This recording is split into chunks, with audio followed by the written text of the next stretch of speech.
Hey guys, Jethro 450 here. I've had multiple people ask me to do a walk around of both my bikes, but I think they're more interested in this CR500AF.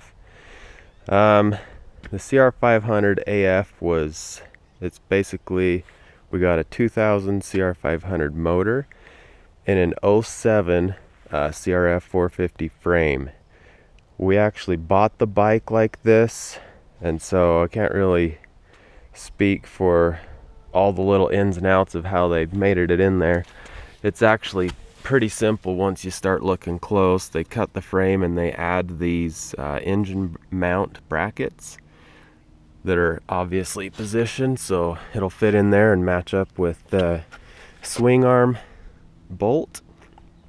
Other than that, the air boot just needed extended a little bit so the carb would fit, and even then I noticed that it's kind of squishing the air boot on the carb up. You plug off the carburetor up there.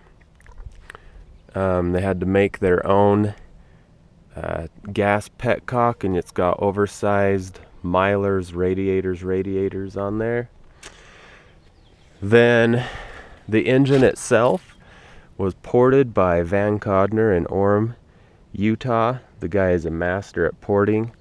This bike, when it was stock, the power band felt like it had a decent low end power, and then as somewhere around mid-range it jumped up.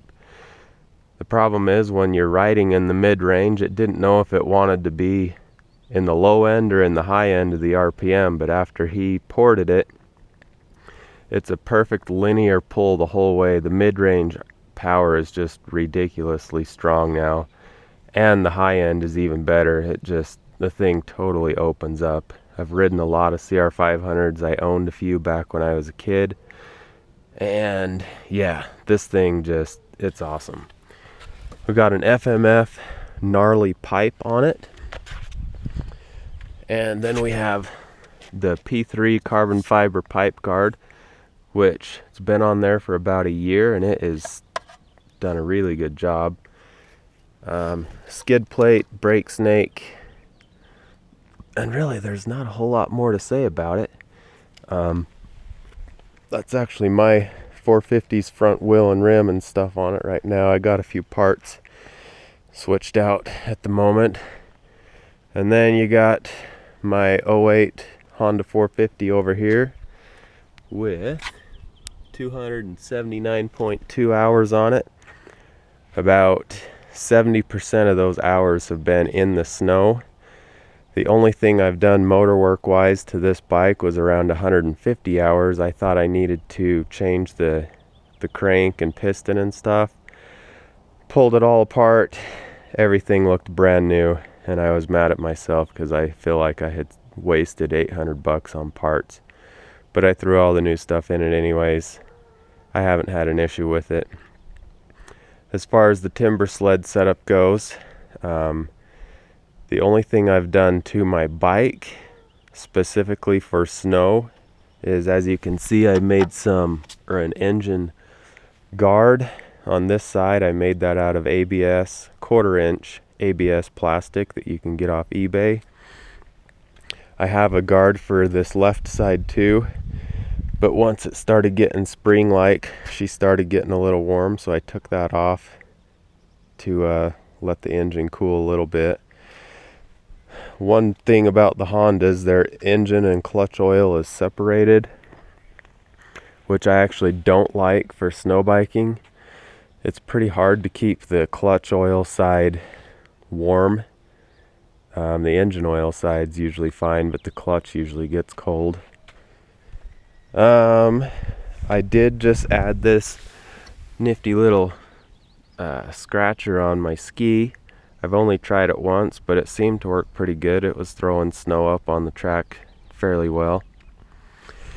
Hidden behind my radiators here, I've got a thermostat.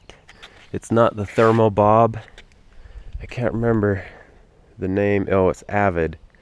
It's an Avid thermostat.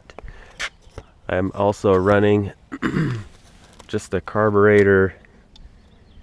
My mind's going blank today. just the carburetor jacket, carb jacket. With that jacket and my thermostat, which opens at 190 degrees, my bike actually has had 0 issues this winter. I took the airbox out and I'm just running this straight TIMBERSLED pod filter, which comes with the fit kit. Comes with the TSS fit kit. I'm pretty sure it comes with the regular straight rod fit kit as well. Other than that, this is a 16 TIMBERSLED ST. The only thing I've done to it is I have speeded the thing up by putting a 16 tooth sprocket on the bottom of the chain case. And I did get the chain slider. I, for one, have not had any issues with my chain. The reason they're breaking is because people are doing long, hard pulls. It heats the chain up, or it heats the sprockets up, which in turn heats the chain up, and it ruins the temper of the chain. And then the first bump or whatever you hit after your chain is heated up and the temper is ruined, it snaps. But I just must not be that bad A, because I have not heated my chain up. Haven't had any issues with it at all. Trying to think. I think that's about it. I don't know that I have anything else to say about either, except I did notice I have some more mountain horse food stuck in here. Oh yeah, those mountain horses, they like that. That's about it. Thanks for watching.